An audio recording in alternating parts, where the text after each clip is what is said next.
The metallic taste of blood filled my mouth as I pressed my ear against the locked bedroom door, listening to Marcus's laughter echo through the penthouse apartment. 3 days. He'd kept me locked in here for 3 days, and my fingers were raw from clawing at the doorframe, desperate for any weakness in the solid oak that imprisoned me. "Please, Marcus," I whispered through the crack under the door, my voice hoarse from crying. "The wedding is tomorrow. Your mother will notice if I'm not at the rehearsal dinner." His footsteps approached, heavy and deliberate on the marble floor. I scrambled backward, my bare feet slipping on the cold hardwood as the lock clicked. The door opened just enough for him to slide in, his perfectly pressed suit a mockery of the civilized man he pretended to be in public. "My mother thinks you have food poisoning," he said, straightening his platinum cufflinks. Amazing what people will believe when you're from the right family. His gray eyes, once the color of peaceful storms that made me feel safe, now reminded me of concrete walls closing in. "You brought this on yourself, Sarah. If you hadn't tried to run, I wasn't running," I lied. Though we both knew about the suitcase I'd hidden in my car trunk, the cash I'd been saving for months, the apartment in another city I'd secretly rented.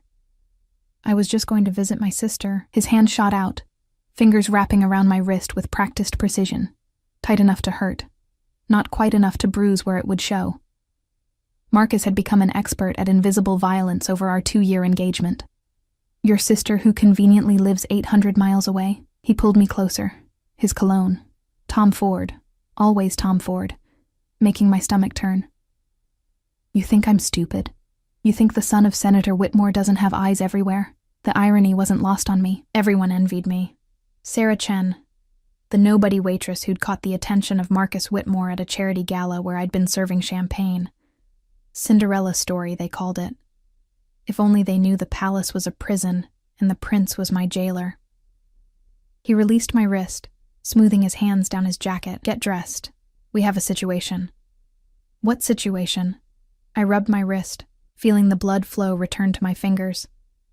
"Business meeting. Here, in an hour." He walked to my closet, my former closet, since he now controlled what I wore, and pulled out a black cocktail dress. "You'll serve drinks, smile, and remember that your sister's safety depends on your cooperation." My blood froze. "What did you do to Emma?" "Nothing. Yet." He tossed the dress on the bed. "But her new boyfriend, the one she met at that coffee shop, he works for me." Funny how love finds a way, isn't it? I wanted to scream, to launch myself at him, to rake my nails down his perfectly moisturized face. But Emma was all I had left after our parents died, and Marcus knew exactly which pressure points to push. "I need a shower," I said quietly. 10 minutes. "And Sarah?" He paused at the door. "Try anything stupid, and Emma's boyfriend might have to show her what happens when people disappoint me." The lock clicked behind him, and I collapsed on the bed, my body shaking with suppressed sobs. Tomorrow, I was supposed to marry this monster in front of 300 guests at the Whitmore estate. Tonight, I had to play hostess to whatever criminal associates Marcus was really involved with. Because despite his family's political connections, I'd learned too late that his real business happened in shadows. The shower water scalded my skin, but I didn't adjust the temperature. Physical pain was easier to bear than the suffocating reality of my situation. I scrubbed until my skin was pink, washed my long black hair twice, and tried not to think about how this was supposed to be my life, serving drinks to dangerous men while pretending my engagement was a fairy tale.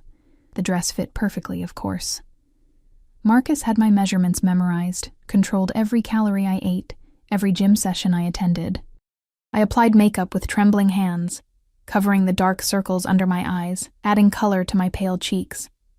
In the mirror, I looked like what I was supposed to be. A beautiful possession, a trophy to display. Voices drifted up from the living room below. Male voices, deep and commanding. I counted at least 4 different speakers, maybe 5. My hand shook as I fastened the diamond necklace Marcus insisted I wear. Another chain disguised as luxury. The door unlocked again.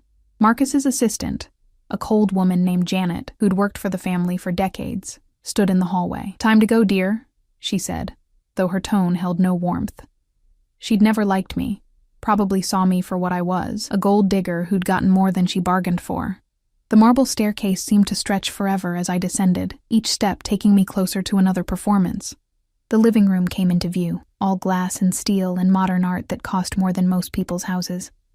Marcus stood by the bar, his posture relaxed as he spoke with several men in expensive suits. But it was the man by the window who made me stop mid-step. He stood apart from the others, his back to the room as he gazed out at the city lights. Even from behind, everything about him radiated power. Not the inherited kind that Marcus wielded, but something rawer, more dangerous. His suit was black, impeccably tailored to his tall, lean frame. Dark hair, almost black, was swept back from his face. While the other men clustered around Marcus like satellites, this one stood alone, as if the very air around him created a barrier others dared not cross. "Ah, there she is," Marcus called out, his voice carrying that false warmth he used in public. "Gentlemen, my fiancé, Sarah." I forced myself to continue down the stairs, my heel catching slightly on the carpet. It was a tiny stumble, barely noticeable, but the man at the window turned at the sound. My breath caught in my throat. He couldn't have been more than 30, with the kind of face that belonged in Renaissance paintings, all sharp angles and dark intensity. His eyes were brown, so dark they appeared black in the dim lighting, and they fixed on me with an intensity that made my skin prickle. A thin scar ran through his left eyebrow, the only imperfection in an otherwise devastating face. But it wasn't his beauty that made my pulse race. It was the way he looked at me, not with the casual appreciation I was used to from Marcus's associates, but with something deeper, more dangerous. Recognition flickered in those dark eyes. Though I was certain we'd never met, I would have remembered him. "Sarah, come here," Marcus commanded, his tone carrying an edge of irritation. I tore my gaze away from the stranger and walked to Marcus's side, letting him slip his arm around my waist in a grip that looked affectionate but felt like a shackle. "This is Vincent Romano," Marcus said, gesturing to an older man with silver hair. "And his associates, Mr. Petrov and Mr. Tanaka." He paused, his grip tightening. "And our special guest, Mr. Salvatore." The dark-eyed man, Salvatore, moved away from the window with fluid grace. Up close, he was even more intimidating. He towered over Marcus's 5'10" frame, and the way the other men subtly shifted away from him told me everything I needed to know about the hierarchy in this room. "Miss Chen," he said, and his voice was like aged whiskey, smooth, dark, with a burn underneath. A slight accent colored his words. Italian, maybe, though barely noticeable. He extended his hand. I looked at Marcus for permission, a habit trained into me through months of punishment for independent actions. He nodded tightly, and I placed my hand in Salvatore's. Instead of shaking it, he raised it to his lips, his eyes never leaving mine. The kiss was barely a brush of contact, but it sent electricity shooting up my arm. "I've heard so much about you. Good things, I hope," I managed, my voice steadier than I felt. Something dangerous flashed in his eyes. "Interesting things." Marcus's arm tightened around me painfully. "Sarah was just about to get us drinks. Weren't you, darling?" "Of course." I extracted myself from his grip, grateful for the excuse to escape the suffocating tension. "What can I get everyone?" Orders were placed. Whiskey, neat for most, vodka for Petrov, and nothing from Salvatore, who simply watched me with those dark eyes that seemed to see everything. My hands trembled as I prepared the drinks at the bar, hyper-aware of the conversation behind me. "The shipment comes in Tuesday," Vincent was saying. "Customs has been handled." "Good," Marcus replied. "My father's campaign announcement is next month. We need everything running smoothly before then. And if there are complications," this from Salvatore, his voice cutting through the discussion like a blade. "There won't be," Marcus said quickly. Too quickly. I turned with the drink tray, and our eyes met again, Salvatore's and mine. For a moment, something passed between us, something I couldn't name but felt in my bones. He looked at me like he knew all my secrets, like he could see the bruises hidden beneath designer clothes, the desperation beneath my perfect makeup. Then the tray slipped from my hands. It happened in slow motion, the crystal tumblers sliding, the amber liquid arcing through the air. The devastating crash as everything shattered on the marble floor. Whiskey splashed across Italian leather shoes. Glass scattered like diamonds in the light. "You stupid—" Marcus started, his face flushing red as he stepped toward me. But Salvatore moved faster, stepping between us with casual grace that belied the sudden tension in his shoulders. "It's fine," he said quietly, though his voice carried enough authority to stop Marcus mid-step. "Accidents happen. She's always been clumsy," Marcus said, his laugh forced and brittle. "I apologize, Mr. Salvatore. Sarah, clean this up." I dropped to my knees, reaching for the glass shards with shaking hands. Blood welled on my palm as a piece sliced through skin, and I gasped. "Stop." Salvatore's command froze everyone in the room. He crouched beside me, pulling a black handkerchief from his pocket. "You're hurt." "It's nothing," I whispered. But he was already wrapping the silk around my palm with surprising gentleness. "Marco," he said, not looking at Marcus, but somehow making the name sound like an insult. "Perhaps you should take better care of your possessions." Marcus's jaw clenched. "She's my fiancé, not my—" "I know exactly what she is to you." Salvatore helped me to my feet, his hand warm and steady on my elbow. His next words were spoken in that same calm tone, but they carried a threat that made the air in the room go cold. "And I know about Tuesday's shipment, the real one, the one your father doesn't know about." The color drained from Marcus's face. Vincent and the others shifted nervously, hands moving subtly toward concealed weapons. Salvatore smiled, but it didn't reach his eyes. "Relax, gentlemen. We're all friends here, aren't we, Marco?" "Of course," Marcus said through gritted teeth. "Friends." "Good." Salvatore's hand was still on my elbow, his touch gentle but possessive in a way that was completely different from Marcus's controlling grip. "Then you won't mind if I borrow your lovely fiancée for a moment? She needs medical attention." He didn't wait for permission, guiding me toward the bathroom with a hand on the small of my back. I felt Marcus's eyes burning into us, felt the rage radiating off him in waves. But he said nothing, couldn't say anything, because whatever power Marcus thought he had in this room, it was nothing compared to the man beside me. The bathroom door closed behind us, and suddenly we were alone, the sounds of the meeting muffled by thick walls. Salvatore turned on the faucet, testing the water temperature before guiding my hand under the stream. "It's not deep," he said, examining the cut with surprising expertise. "But it needs to be cleaned properly. Who are you?" The question slipped out before I could stop it. He looked up, those dark eyes holding mine. "Someone who's been watching Marcus Whitmore for a very long time." His thumb brushed over my wrist, right where Marcus had grabbed me earlier, where the bruises were starting to form. "Someone who knows he doesn't deserve you." My heart hammered against my ribs. "You don't know anything about—" "I know he locks you in that bedroom," he said quietly, opening the medicine cabinet and pulling out supplies with the familiarity of someone who'd been here before. "I know about the attempted escape 3 days ago.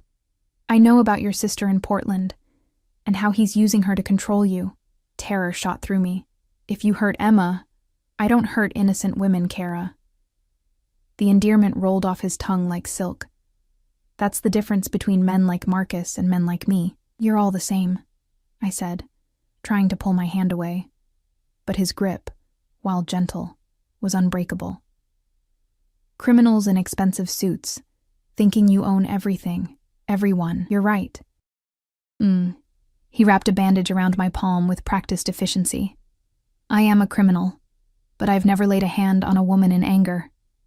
I've never locked someone I claim to love in a room, and I've never had to threaten someone's family to make them stay." "Then what do you want?" He was quiet for a moment, his fingers still wrapped around my injured hand. When he spoke, his voice was barely above a whisper. "Did you know your father worked for me once?"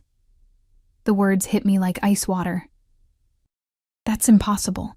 My father was an accountant who handled my books for 3 years, until Marcus's father had him killed and made it look like a car accident." The bathroom walls seemed to close in around me as Salvatore's words echoed in my mind. My legs gave out, and I would have collapsed if he hadn't caught me, his arm strong and steady as he lowered me to sit on the edge of the marble bathtub. "You're lying," I whispered. But even as I said it, memories started clicking into place.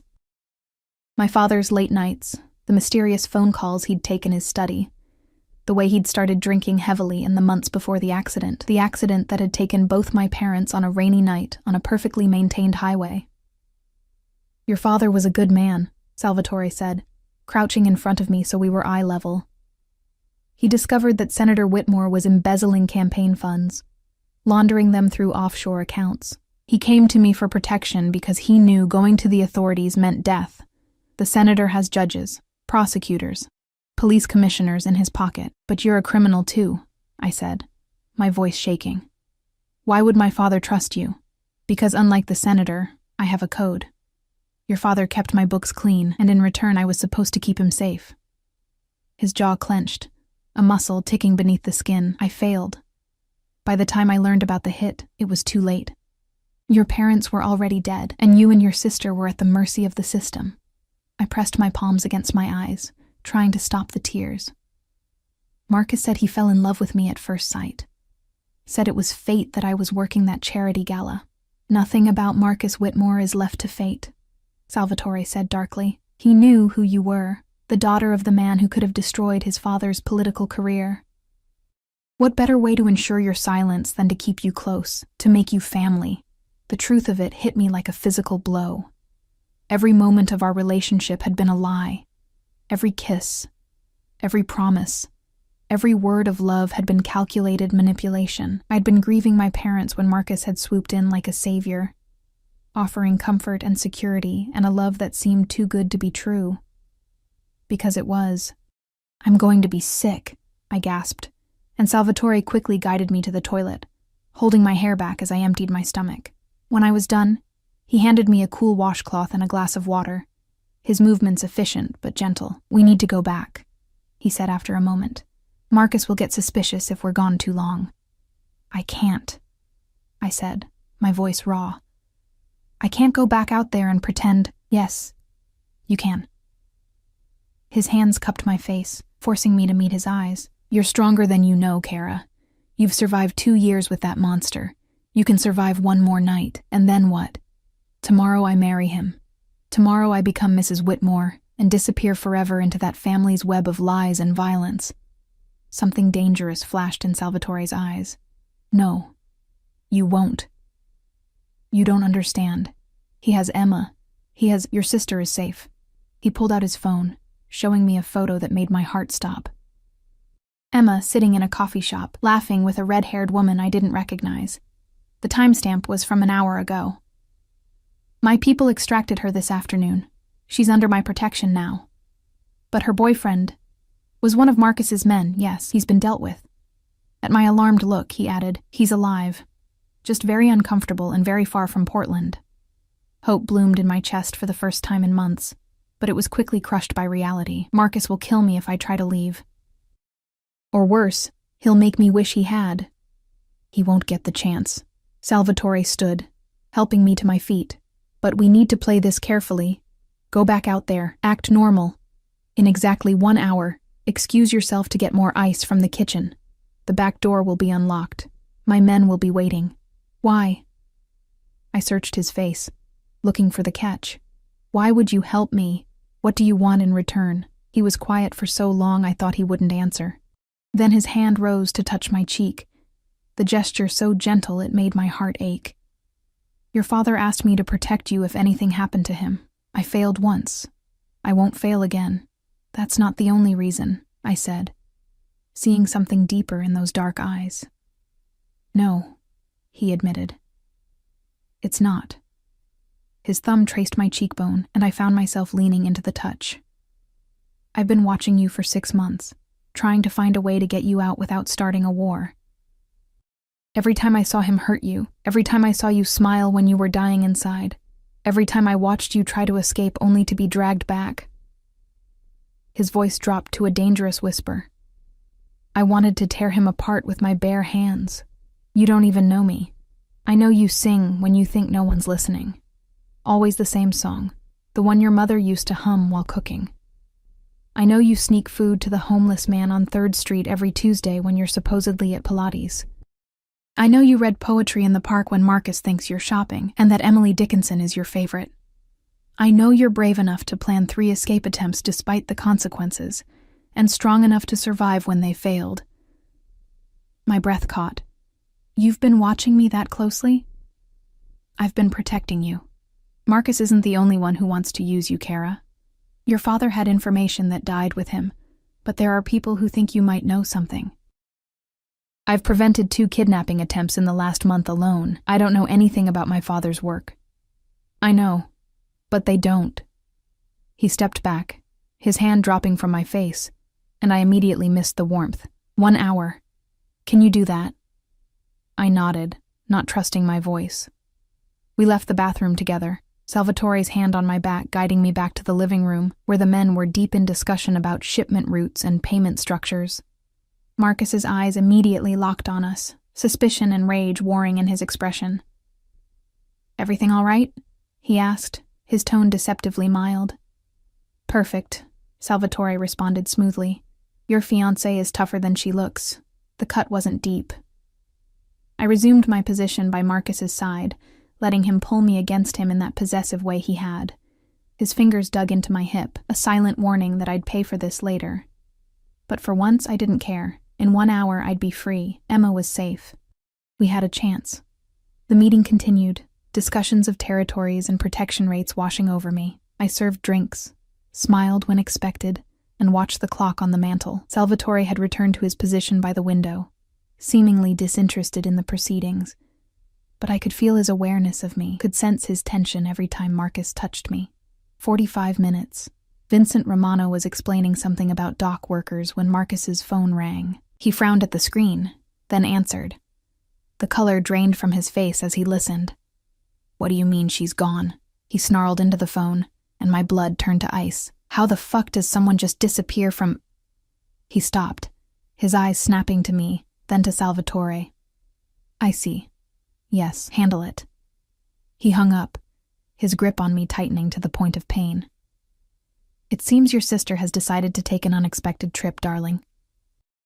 I don't know what you're talking about, I said, my voice surprisingly steady. Don't you?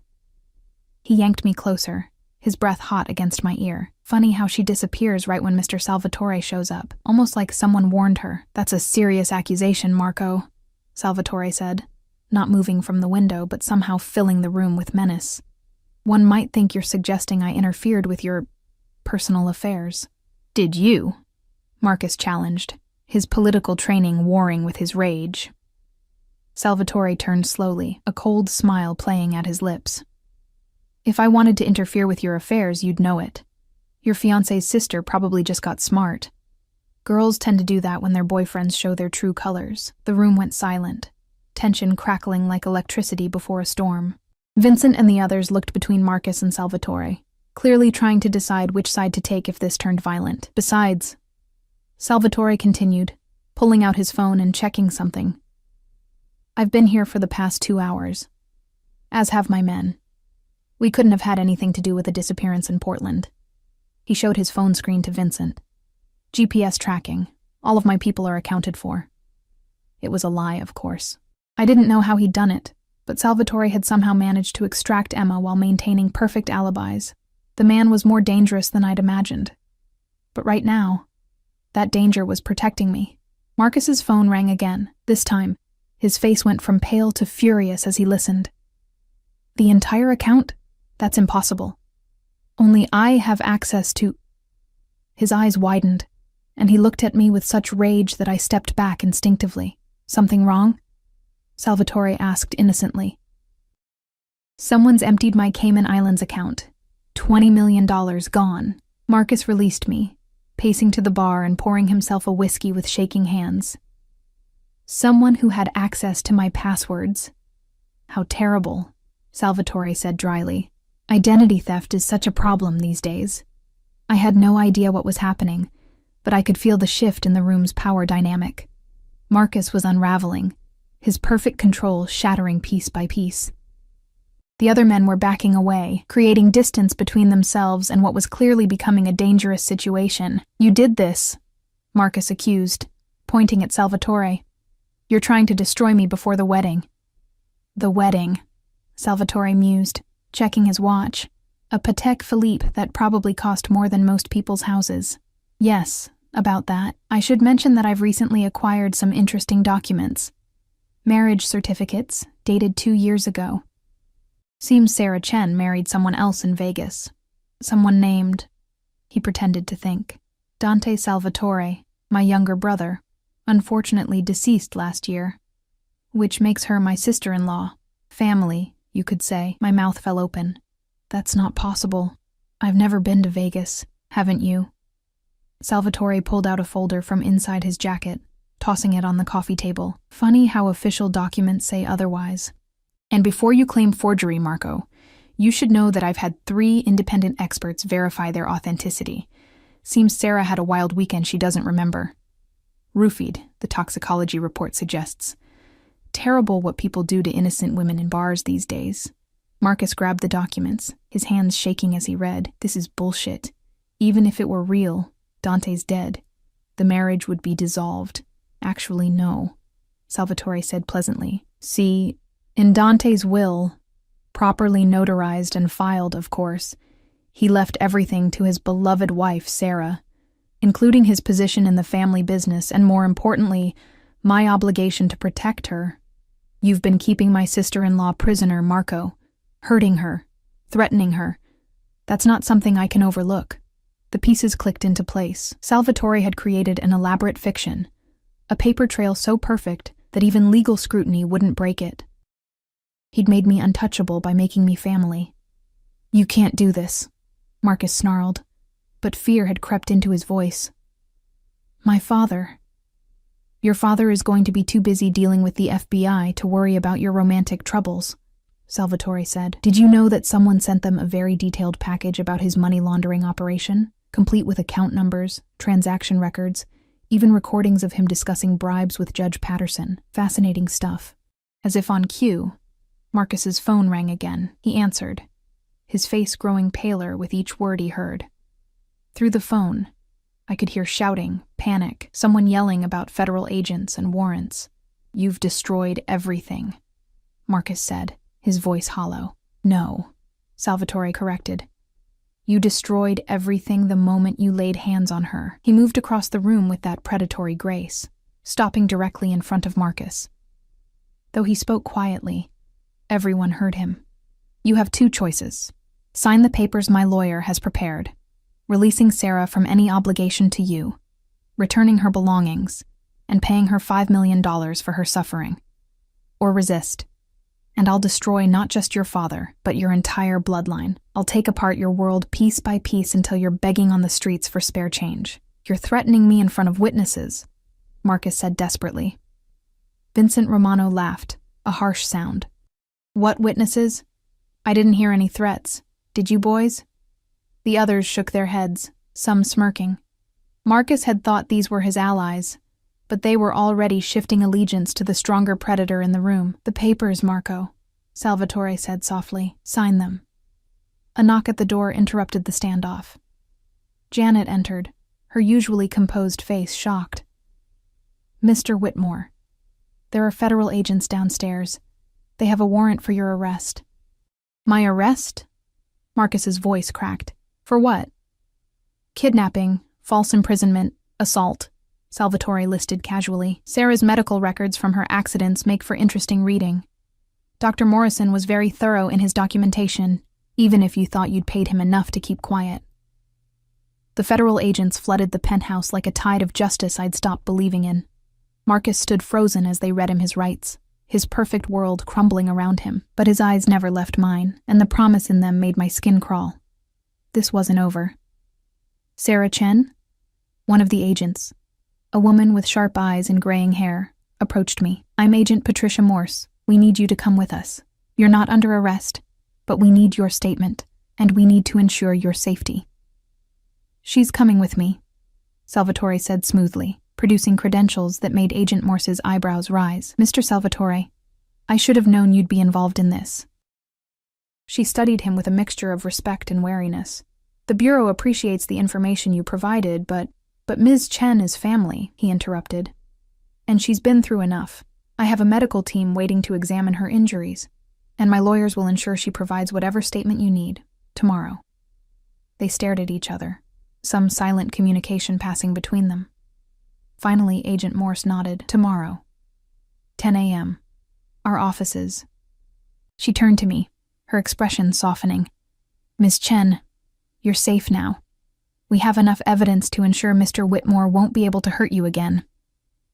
As they dragged Marcus toward the door, he managed to break free for a moment, lunging toward me.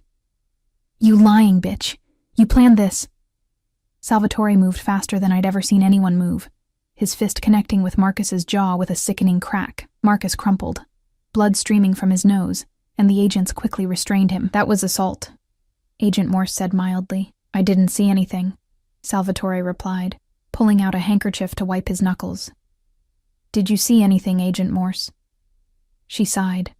"Tomorrow, 10 a.m. Don't be late." The penthouse emptied quickly after that, the other crime bosses disappearing like smoke, not wanting to be caught in the federal net. Soon it was just Salvatore and me, standing in the ruins of what had been my prison for 2 years. "We should go," he said gently. "This place is a crime scene now. My things will be collected and returned to you." He draped his jacket over my shoulders, the warmth and scent of it, cedar and leather and something distinctly male, making me feel safer than I had in years. "Come, Kara. It's time to leave this place behind." His car was waiting outside, a black Bentley that purred to life as we approached. A driver held the door open, and I slid into leather seats softer than clouds. Salvatore joined me, maintaining a respectful distance even as every fiber of my being wanted to collapse against him and sob. "Where are we going?" I asked as the city lights blurred past. "My home. It's secure, and Emma is already there waiting for you." "Emma's at your house?" I straightened, equal parts relieved and alarmed. "She's safe, I promise. My housekeeper, Mrs. Chen, no relation, despite the name, has been fussing over her for the past 3 hours. Last I checked, they were baking cookies, and your sister was threatening to reorganize my entire kitchen." A laugh bubbled up, unexpected and slightly hysterical. "That sounds like Emma." We drove in silence for a while, leaving the glittering downtown behind for quieter streets lined with trees. Eventually, we passed through a set of gates that opened automatically, revealing a mansion that took my breath away. It wasn't the ostentatious display of wealth that Marcus's family favored, but something older, more elegant. Stone and ivy, windows warm with light, gardens that looked wild but were clearly meticulously maintained. "It's beautiful," I whispered. "It was my mother's favorite of all our properties," he said softly. She said it felt like a real home, not just a house. The front door opened before we reached it, and Emma came flying out, nearly knocking me over with the force of her hug. "Sarah! Oh my God, Sarah, I was so scared." "I'm okay," I said, holding her tight, breathing in her familiar vanilla perfume. "We're okay now." We clung to each other, crying and laughing, while Salvatore stood quietly nearby, giving us our moment. Finally, Emma pulled back, wiping her eyes. "Mr. Salvatore told me everything," she said. "About Mom and Dad, about Marcus, about—" Her voice broke. "I'm so sorry I didn't see it. I should have known something was wrong. He was very good at hiding it," I said, touching the bruise on my hip that was already turning purple. "And at making sure we never had time alone for me to tell you." "Come inside," Salvatore said. "The doctor is waiting to examine you, Sarah." The interior of the house was even more beautiful than the exterior, all warm wood and soft lighting, filled with art that looked museum-worthy, but somehow made the space feel lived in rather than sterile. Mrs. Chen, a plump woman in her 60s, immediately took charge, clucking over my bandaged hand and thin frame. "Too skinny," she declared. "Mr. Salvatore, why did you not tell me she needed feeding? I would have prepared more food." "I've only just rescued her, Mrs. Chen," he said with fond exasperation. "Perhaps you could start now?" The doctor, a kind woman named Dr. Reyes, examined me thoroughly, documenting every bruise, every scar, every place Marcus had left his mark on my body. Salvatore stayed outside during the examination, but I could see his shadow pacing beneath the door, could feel his rage radiating through the walls as Dr. Reyes cataloged 2 years of abuse. "You have 3 cracked ribs that healed improperly," she said gently. "Nerve damage in your left wrist from repeated trauma. Malnutrition despite your seemingly healthy weight. And signs of severe psychological trauma that I strongly recommend you address with a therapist." "Will she be okay?" Emma asked, holding my hand. "Physically, yes. With proper care and nutrition, most of the damage can be reversed. Emotionally..." Dr. Reyes looked at me with kind eyes. "That will take time. But you're safe now, and that's the first step." After she left, Mrs. Chen insisted on feeding us, producing a feast that seemed to appear from nowhere. Soup and bread and pasta and salads. More food than I'd seen in months. Marcus had controlled every bite I took, counting calories obsessively, punishing me if I gained even a pound. "Eat," Salvatore commanded when I hesitated. "You need your strength." Old habits died hard. "I'm not supposed to..." "Marcus is gone," he said firmly. "His rules no longer apply. Eat, Kara. Please." I took a bite of the soup, and the flavors exploded on my tongue. I hadn't realized how hungry I was, how long it had been since I'd eaten for pleasure rather than survival. Before I knew it, I'd cleaned my bowl and was reaching for bread, my body overriding years of conditioning. Emma filled the silence with chatter about her rescue, how Salvatore's men had appeared at her work, explained the situation, and whisked her away before Marcus's spy could react. She seemed remarkably calm about the whole thing, but I could see the strain around her eyes, the way her hands shook slightly when she thought no one was looking. "You should rest," Salvatore said finally. "I've prepared rooms for both of you. Tomorrow will be a long day with the FBI." "Wait," I said as he turned to go. "The marriage documents. Vegas. That was all fake, right?" He paused at the doorway. "The documents are real, legally binding and properly filed." "But I never married your brother." "No," he agreed. "Dante died 3 years ago in Afghanistan. He was a Marine, not a criminal. But he would have been honored to protect you, even in death." "So I'm really legally married to a dead man? It can be annulled easily enough once Marcus is convicted and you're safe." He turned back to face me, and something in his expression made my heart race. Unless what? "Unless you prefer to remain under the family's protection." His dark eyes held mine. "As Dante's widow, you're entitled to his inheritance. $15 million, a house in Tuscany, and various investments. More importantly, you'd have the Salvatore name protecting you. No one would dare touch you." Emma gasped. $15 million? "I can't take money from your dead brother," I protested. "It's not mine to give or refuse," Salvatore said simply. "It's yours by law. I'm simply the executor of his estate." He moved closer, his presence filling the room. "Think about it, Kara. You could start over anywhere, do anything, be anyone." "Why?" I searched his face. "Why would you do this for me?" He was quiet for a long moment, then reached out to tuck a strand of hair behind my ear. "Your father saved my life once. Did he ever tell you about the numbers that didn't add up in the Conway account?" I shook my head. "He found evidence that my own uncle was planning to kill me and take over the family business. Your father could have stayed quiet, could have let it happen and been free of his obligation to us. Instead, he warned me. Because of him, I'm alive. Because of me, he's dead." His hand cupped my cheek. "I owe you a debt that can never be repaid." "You don't owe me anything," I whispered. "Don't I?" His thumb traced my cheekbone, the touch sending shivers down my spine. "Every night for 6 months, I've watched you suffer, unable to intervene without starting a war that would have gotten you killed in the crossfire. Do you know what that did to me, watching him hurt you, watching you fade a little more each day?" "You don't even know me," I said again. But the words felt hollow now. "I know you used to dance when you were young, before your parents died. Ballet, specifically.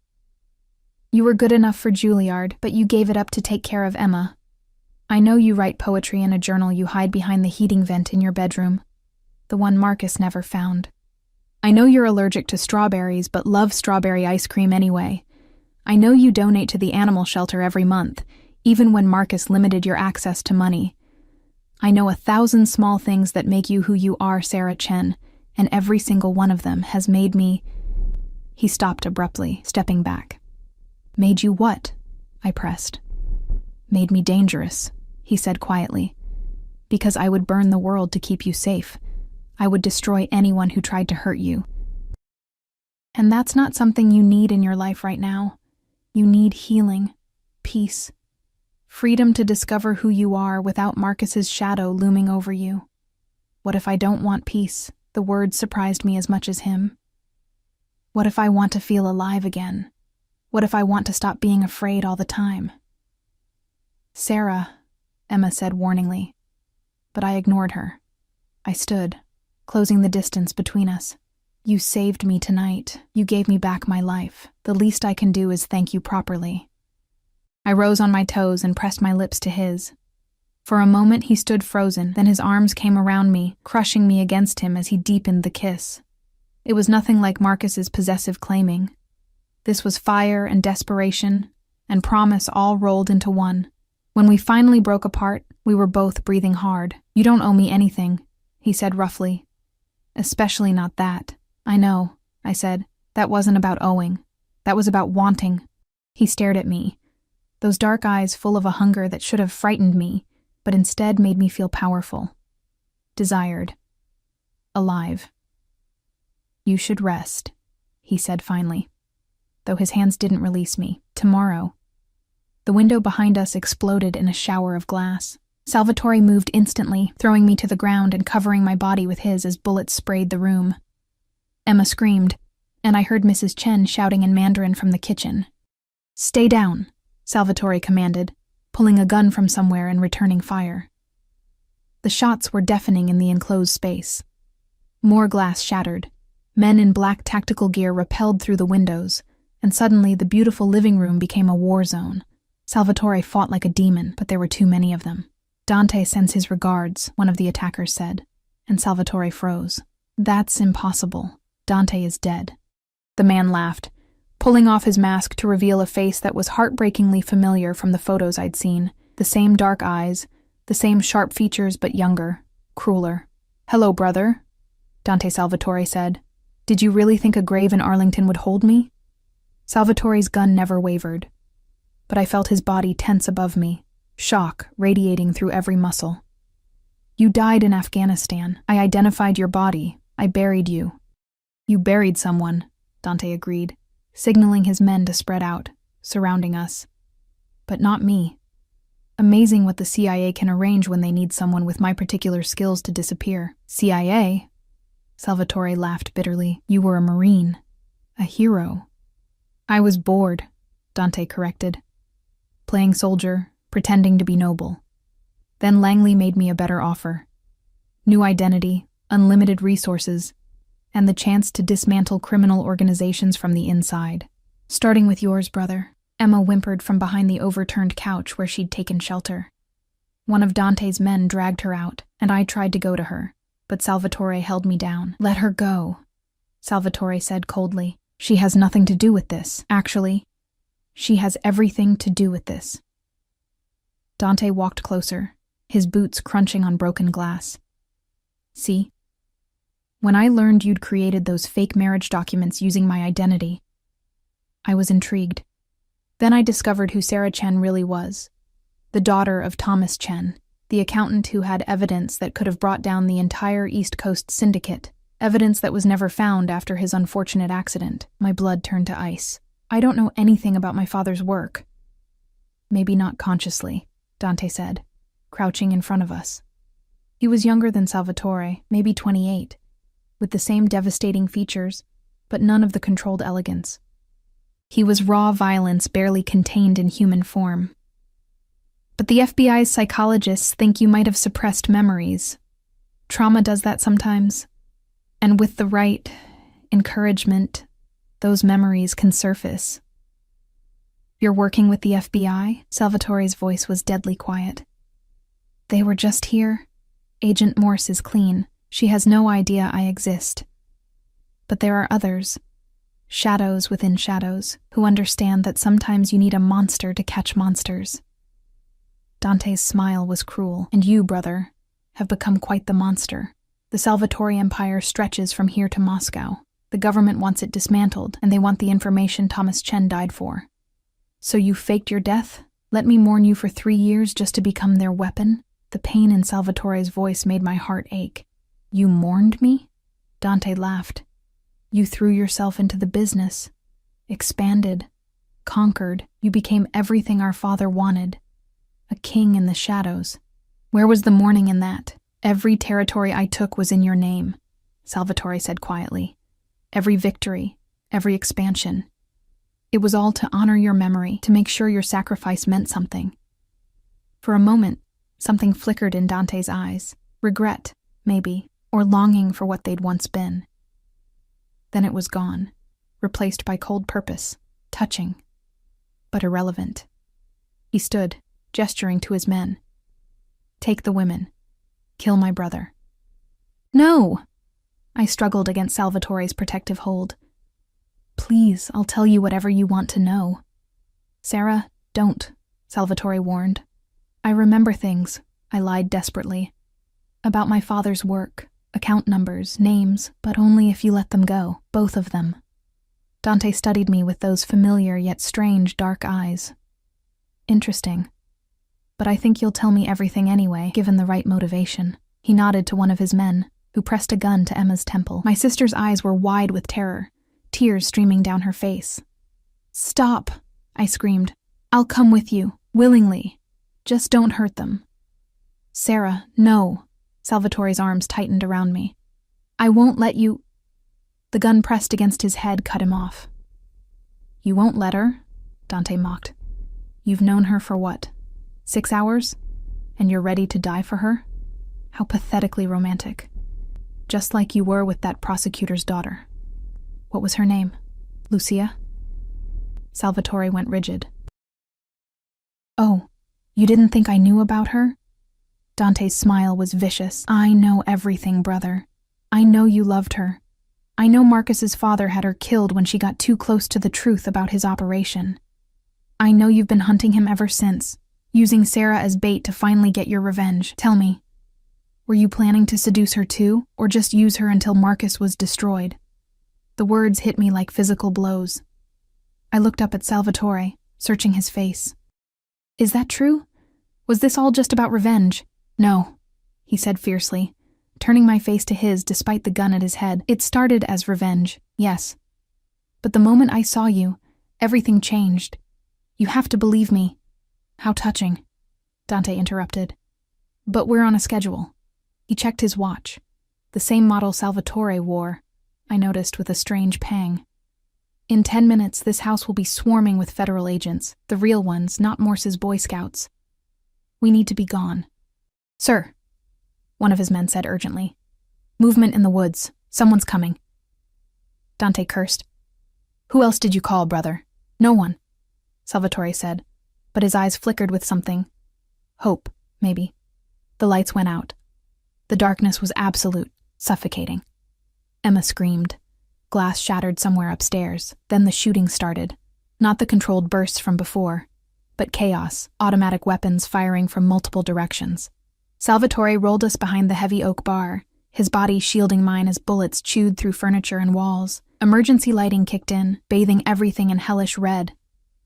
Through the strobing muzzle flashes I saw them, men in different tactical gear, moving with lethal precision through the house. They weren't Dante's people, and they weren't FBI.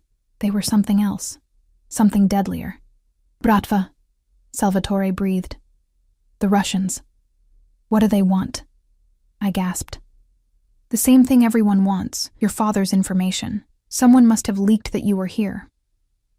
A man appeared above us, gun raised, and Salvatore moved faster than thought, disarming him and snapping his neck in one fluid motion. He took the man's weapon, checked the magazine, and pulled me closer. When I tell you to run, you go straight to the garage, 3rd car from the left, keys are in the ignition. Drive to the address I'm about to give you and wait for me. I'm not leaving you. Yes, you are. He pressed something into my hand, a flash drive on a chain. This contains everything, your father's real files, evidence against Marcus's family, The whole network. If something happens to me, upload it to the FBI database. The access codes are on there. Salvatore. My name is Alessandro, he said softly, cupping my face. I wanted you to know my real name. Before I could respond, he was moving, drawing fire away from me. I saw Dante and his men fighting the Russians, temporary allies against a common enemy. Bodies fell like dominoes. Blood painted the walls. I spotted Emma huddled behind a pillar, forgotten in the chaos. I ran to her, staying low, grabbing her hand. We have to go, I shouted over the gunfire. We made it 3 steps before someone grabbed Emma from behind. She screamed as she was yanked backward, and I turned to see one of the Russians holding her, using her as a human shield as he backed toward the door. The Chen girl, he said, in heavily accented English. She comes with us, or the sister dies. Let her go. I stepped forward, but froze when he pressed the gun harder against Emma's head. Sarah, don't. Emma sobbed. Run. The man's head exploded in a spray of blood and bone. Emma fell forward, and I caught her, both of us covered in gore. Behind the body stood Alessandro, smoking gun in hand, looking like an avenging angel drenched in blood. Go, he commanded. Now. This time I obeyed, dragging Emma toward the garage. Behind us, the firefight intensified. I heard Dante shouting orders, Alessandro returning fire, the Russians cursing in their native tongue. The garage was blessedly quiet. I found the car, a modified BMW with reinforced panels and bulletproof glass. The engine purred to life, and I gunned it through the door, wood splintering around us as we burst into the night. Where are we going? Emma asked, her voice shaky. I recited the address Alessandro had given me, my hand steady on the wheel despite everything. It was a skill Marcus had unknowingly given me, the ability to function through trauma, to push through when everything was falling apart. The safe house was an apartment building in a quiet neighborhood, unremarkable except for the multiple security cameras and reinforced door. The key code Alessandro had given me worked, and we stumbled into a spacious loft that looked more like a luxury hotel than a hideout. Sarah. Emma grabbed my arm. We need to call the police. No, I said firmly. We wait. Alessandro said to wait. Alessandro? You mean Salvatore? The Mafia boss who got us into this mess? He saved us, I protested. He used you. You heard his brother. This was all about revenge for some other woman. We're just pawns in their sick game. She was right. I knew she was right. But I couldn't shake the memory of his hands on my face, the desperate truth in his eyes when he said everything changed when he met me. Hours passed. Emma eventually fell asleep on the couch, exhausted from terror and adrenaline. I sat by the window, watching the street, the flash drive heavy in my pocket. Dawn was breaking when I heard footsteps in the hallway. The door opened, and Alessandro stumbled in, covered in blood, most of it not his own. His shirt was torn, revealing Kevlar beneath, and a gash ran from his temple to his jaw. You're alive, I breathed, running to him. He caught me before I could throw myself at him, holding me at arm's length. Don't. I don't care. I pushed past his resistance, wrapping my arms around him. After a moment, he surrendered, pulling me against him with desperate strength. Dante? I asked against his chest. Gone. Back to whatever shadow agency he serves. But he'll be back. This isn't over. The Russians? Dead or retreated. They won't try again soon. They lost too many men.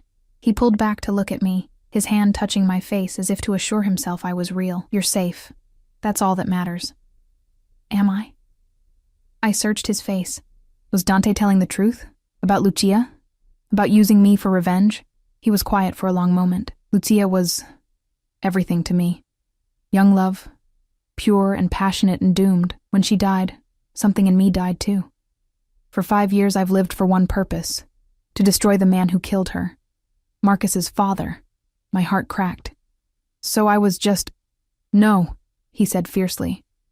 You were supposed to be just a means to an end, a way to get close to Marcus, to find evidence against his father. But then I saw you in that restaurant, singing while you cleaned tables after closing, thinking you were alone. You were singing Lucia's favorite song. But you made it yours. Made it something new. And I realized I'd been dead for 5 years until that moment. That's not possible. You can't fall in love with someone just from watching. Can't you? He traced my jaw with his thumb. Then why did you kiss me tonight? Why are you here, waiting for me, instead of running as far as you can? Because I'm an idiot, I whispered. No, because you feel it too. This connection. Like we've been moving toward each other our whole lives, through all the pain and loss and darkness. Alessandro. He kissed me, cutting off whatever protest I was about to make. This kiss was different from the first. Slower, deeper, full of promise and possession. When we broke apart, I was breathless and aching. The FBI will want to talk to you today, he said. Tell them everything about Marcus, but nothing about tonight. Not Dante, not the Russians, nothing. As far as they know, you've been here since we left the penthouse. You want me to lie to federal agents? I want you to survive. His hands framed my face. There are forces at play here bigger than just Marcus and his father. My brother is right about one thing. Your father's information could bring down the entire East Coast syndicate. Every family would kill to either get it or destroy it. The only way to keep you safe is to make everyone believe you know nothing. But I don't know anything, I protested. The flash drive I gave you suggests otherwise. He smiled grimly. Your father was brilliant. He hid the information in places no one would think to look, including in a trust fund he set up in your name, accessible only with your biometric data and a code word. What code word? That's what we need to figure out, but not today. Today, you're just a traumatized victim of domestic abuse who knows nothing about her father's work. He moved to the window, checking the street. My men are outside. They'll take you to the FBI offices. Wait while you give your statement and bring you back here. Where will you be? Hunting. His expression darkened. The Russians didn't find this place by accident. Someone betrayed us. Someone close to me. Be careful, I said, hating how inadequate the words were. He turned back, pulling me into another kiss, this one almost savage in its intensity. I'll come back to you, he promised. I'll always come back to you. The FBI offices smelled like burnt coffee and desperation. Agent Morse sat across from me, her shrewd eyes taking in every detail of my appearance. The designer clothes Alessandro's men had brought me, the bruises that makeup couldn't quite hide, the way my hands trembled slightly when I reached for the water glass. Ms. Chen, she said, sliding a folder across the table. These are photographs from Marcus Whitmore's penthouse. Security footage from the past 2 years. I need you to understand that you're not in trouble, but we need your complete cooperation to ensure he never hurts anyone again. The images were damning.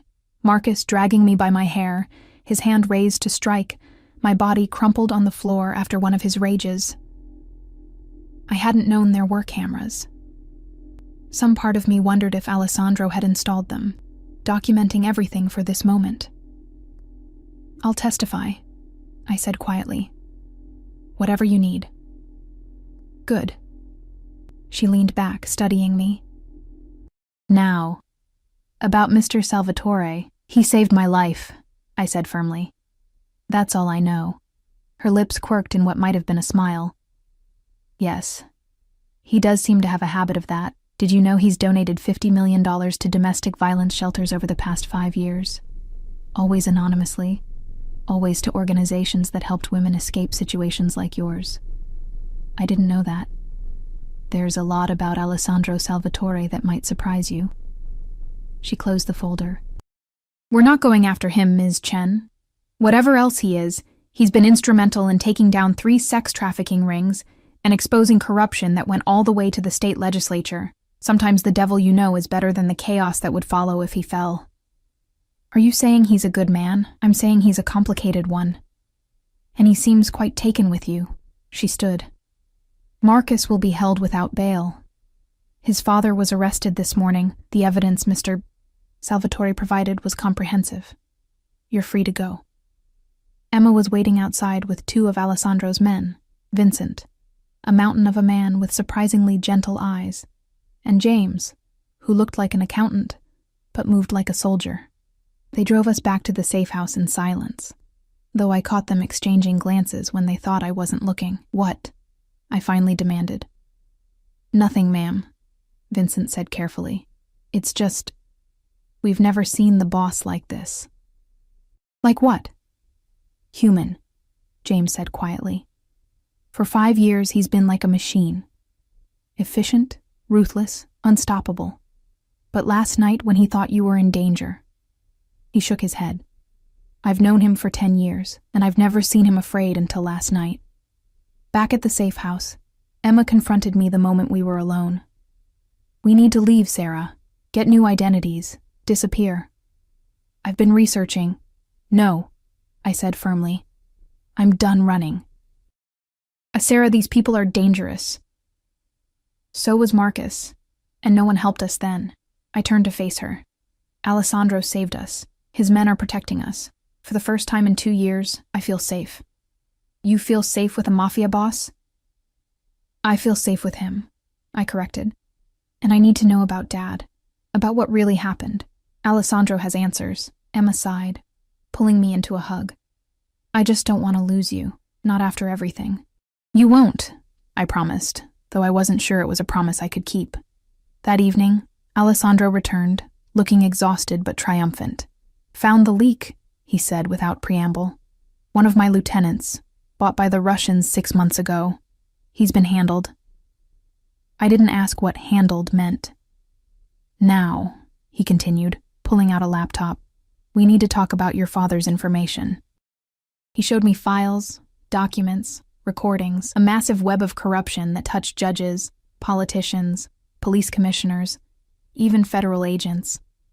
My father had documented everything, creating an insurance policy that had ultimately gotten him killed. "But where's the rest?" Alessandro asked. "This is only part of it.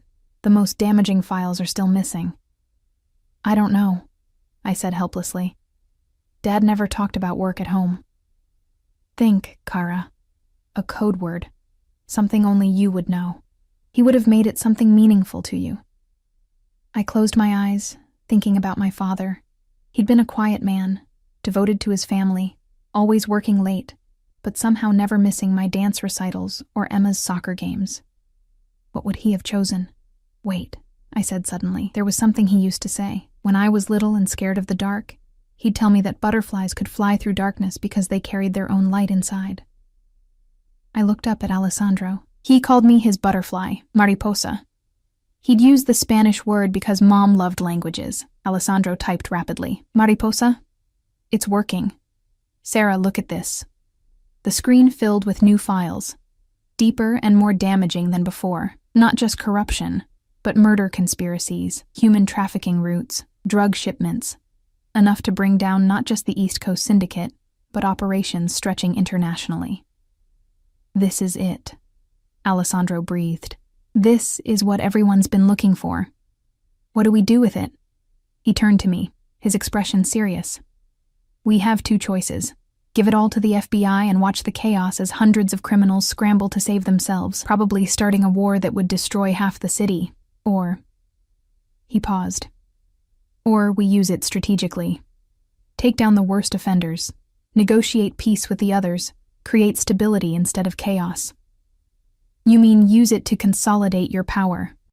"Yes," he said simply, "but also to end the violence, to create order, to protect people like your father who get caught in the crossfire." I studied his face, this beautiful, dangerous man who'd saved my life and stolen my heart in the span of 24 hours. "What about Dante? Won't he come for it?" "Let me worry about my brother." His hand found mine. "The question is, what do you want? You could take your inheritance, disappear with Emma, live a normal life, or you could stay, with me, help me build something better from the ashes of what we're about to destroy." "Alessandro." "I know it's too fast," he said quickly. "I know you barely know me, and what you do know should terrify you. But I've waited 5 years to feel alive again, and I can't let you go without fighting for the chance to prove we could have something extraordinary. I'm not Lucia," I said softly. "No," he agreed, pulling me closer. "You're Sarah. You survived 2 years of hell, and came out unbroken. You're stronger than she ever was, braver than you know, and you make me want to be better than the monster I've become. You're not a monster. I've done monstrous things. I'll probably do more, but with you? He touched my face with infinite gentleness. With you, I remember why some things are worth fighting for, worth changing for. Before I could respond, his phone rang. He answered, his expression darkening as he listened. What is it? I asked when he hung up. Dante. He's at the old warehouse on Pier 47. He wants to make a deal. Alessandro stood, checking his weapon. I have to go. I'm coming with you. Absolutely not. He's there because of me, because of my father's information. I'm coming. I stood, matching his stubborn expression with my own. Besides, you said it yourself. I'm stronger than I know. He stared at me for a long moment, then sighed. You'll do exactly as I say. No heroics. No heroics. I agreed. The warehouse was exactly what you'd expect. Abandoned, crumbling, reeking of rust and salt water. Dante waited inside with a small team, his posture relaxed but alert. The brothers faced each other across the empty space, mirror images twisted by different choices. You came, Dante said, and you brought her. Brave or stupid, brother? Both, probably, Alessandro replied. You wanted to talk. Talk. The agency wants the Chen files. All of them. In exchange, you get immunity for your entire organization. A clean slate. And if I refuse, then we take them anyway, and you spend the rest of your life in a federal prison. Dante's eyes shifted to me, both of you, since Sarah is now technically part of your organization. You bastard, I breathed. He shrugged. I'm offering you a way out. Take it. No, Alessandro said simply. I have a better offer. You walk away. Report to your handlers that the files were destroyed. In exchange, I don't release the recording I have of you executing 3 federal judges on the agency's orders. Dante went very still. You're bluffing. Alessandro pulled out his phone, playing a video that made Dante's face go pale. It was grainy but clear enough. Dante, in tactical gear, systematically killing men who were supposedly under federal protection. Insurance, Alessandro said calmly. I've been collecting it since you died. Did you really think I believed the official story? You were my brother. I knew you better than anyone. If you release that, you'll be burned by the agency and hunted by every criminal organization whose people you've killed while pretending to be dead. Alessandro pocketed the phone. Or you could disappear. Really disappear this time. There's $10 million in an account in the Caymans under the name we used to joke about as kids. Take it and go. For a moment, the warehouse was silent except for the sound of water dripping somewhere in the darkness. The 2 brothers stood frozen, years of love and betrayal and pain stretching between them. Why? Dante finally asked, his voice rough. Why would you let me go? Because despite everything, you're still my brother, Alessandro said simply, and because Sarah's teaching me that sometimes mercy is stronger than revenge. Dante looked at me, something unreadable in his expression. You love her. It wasn't a question, but Alessandro answered anyway. Yes. She'll be a target for the rest of her life. Everyone will want what her father knew. Then I'll protect her for the rest of her life. Dante laughed, but it was sad rather than mocking. You always were a romantic fool. He signaled to his men, who began filing out. At the door, he paused. The recording. Is it real? Every second, Alessandro confirmed. Then you could have destroyed me at any time. Why didn't you? Because I kept hoping my brother would come back. The real one. Not this shadow working for shadows. Alessandro's voice broke slightly. I kept hoping you'd remember who we used to be. Dante was quiet for a long moment. Maybe someday I will. He looked at me one last time. Take care of him, Sarah Chen. He's the last good thing in a family of monsters. Then he was gone, disappearing into the night like the ghost he'd become. Alessandro stood rigid, staring at the empty doorway. I went to him, wrapping my arms around him from behind, feeling the tremors running through his body. You let him go, I said softly. I lost him 3 years ago, he replied. Tonight was just acknowledging what I already knew. My brother is dead. The man who just left is someone else wearing his face. We stood there in the darkness, holding each other. Two damaged souls finding comfort in shared pain. Finally, Alessandro turned in my arms, looking down at me with eyes that held universe of emotion. "Marry me," he said suddenly. I blinked. "What?" "Marry me.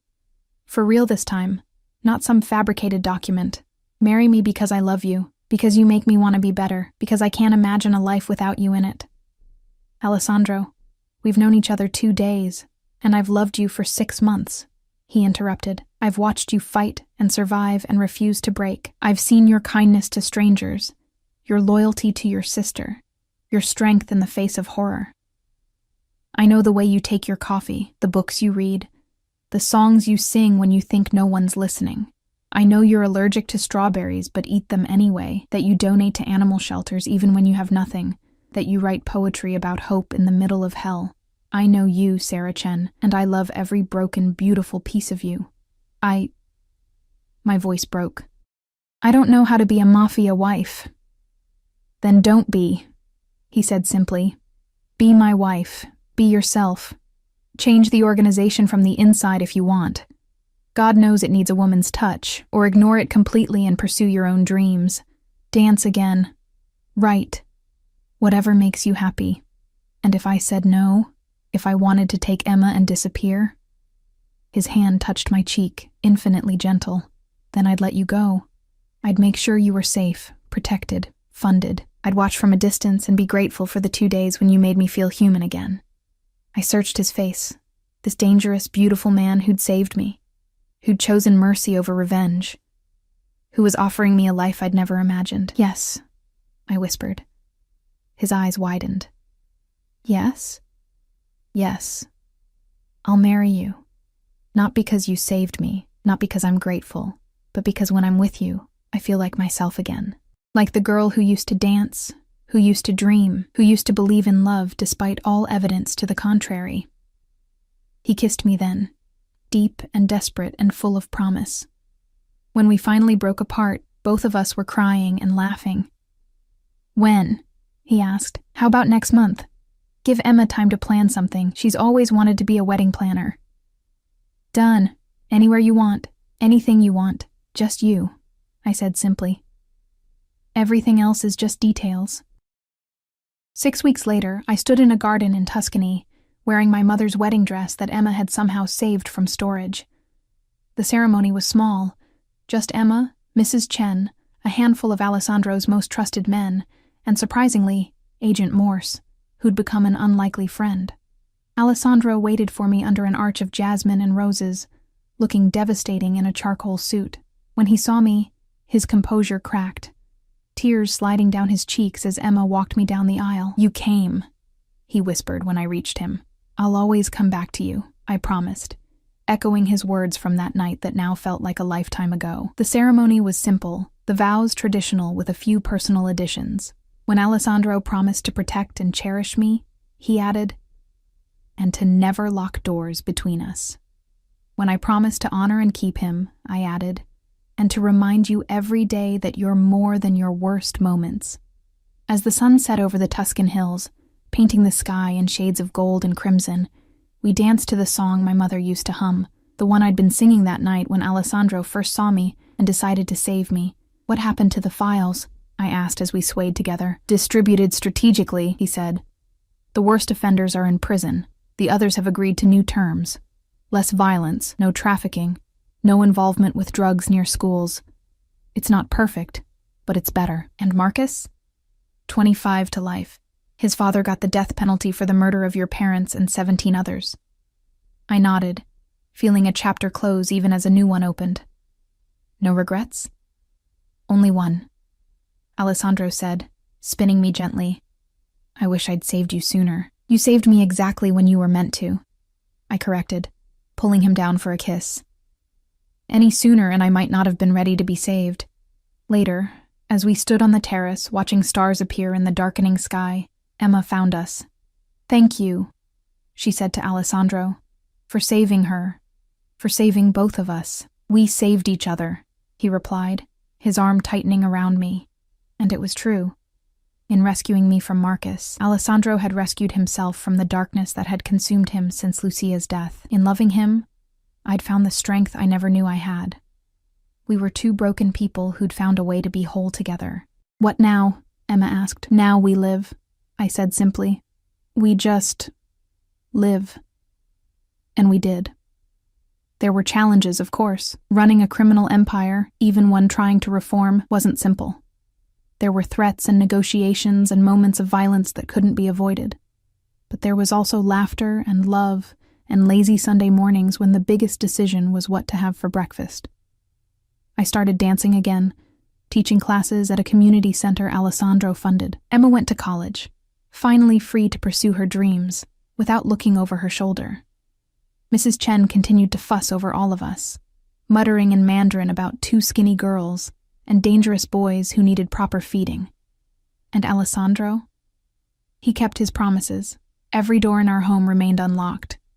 He supported my dreams, protected my independence, and loved me with an intensity that should have been suffocating, but instead felt like finally being able to breathe. One night, a year after our wedding, as we lay in bed watching moonlight paint patterns on the ceiling, Alessandro asked, "Do you ever wonder what would have happened if you hadn't dropped that tray?" "No," I said honestly. "Because everything that happened, all the pain, all the fear, all the chaos, led us here. And here is exactly where I want to be." He pulled me closer, pressing a kiss to my forehead. "Ti amo, mia farfalla." "I love you too," I whispered. "My beautiful monster." "Not a monster anymore," he corrected. "Just a man who loves his wife." And in the darkness of our bedroom, in the safety of his arms, I finally understood what my father had meant about butterflies carrying their own light. Sometimes the darkness isn't something to escape, but something to transform, turning shadows into strength, fear into freedom, and two broken hearts into one complete soul. We'd found our light in each other, and no darkness, past, present, or future, could extinguish it. The end.